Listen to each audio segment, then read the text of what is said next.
containment procedures for SCP-096 is contained within a standard secure humanoid containment cell in Research Sector 02 at Site 19.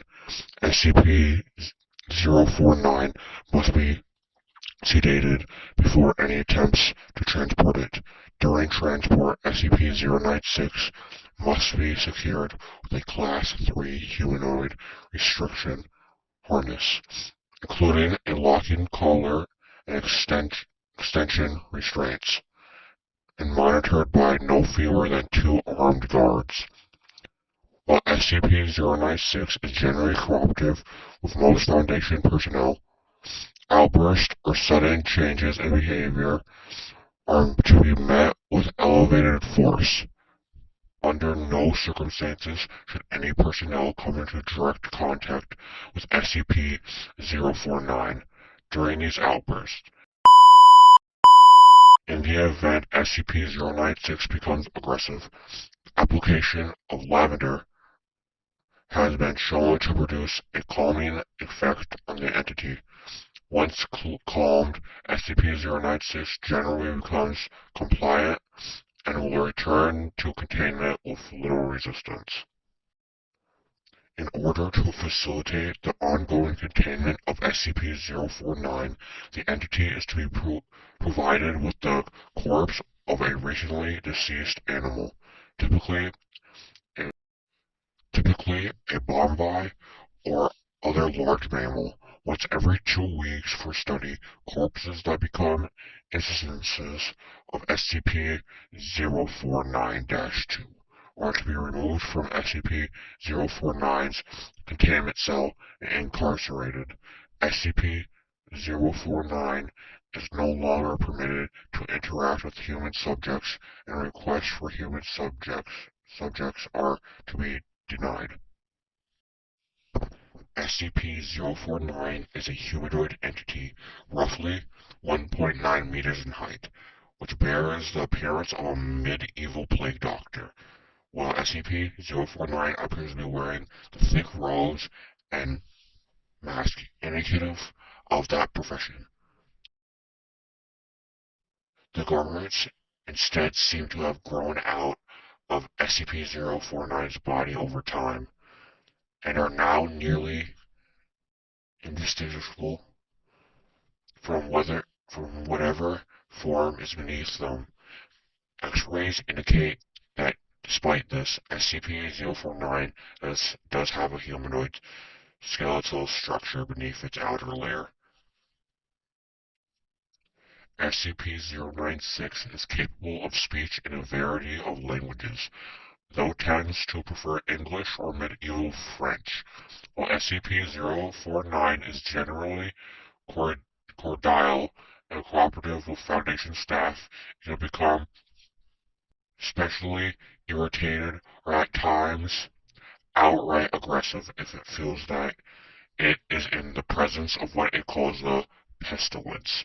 Although the exact nature of this pestilence is currently unknown, the Foundation researchers, it does seem to be an issue of immense concern to SCP-049. SCP-049 will become hostile with individuals it sees as being affected by the pestilence, often having to be restrained should it encounter such. If left unchecked, SCP-049 will generally attempt to kill any such individual. SCP-049 is capable of causing all biological functions of an organism to cease, though direct skin contact. This occurs currently unknown. Have invariably been incohesive. SCP-049 has expressed frustration or remorse after these killings, indicating that they have done little to kill the pestilence, though will usually seek to then perform a crude surgery on the corpse, using the implements contained within a black doctor's bag it carries on its person at all times. While these surgeries are not always successful, They often result in the creation of instances of SCP-049-2. SCP-049 was discovered during the investigation of a series of unknown disappearances in the town of Montauban in southern France. During a raid on a local home, investigators found several instances of SCP-049-2 as well as SCP-049.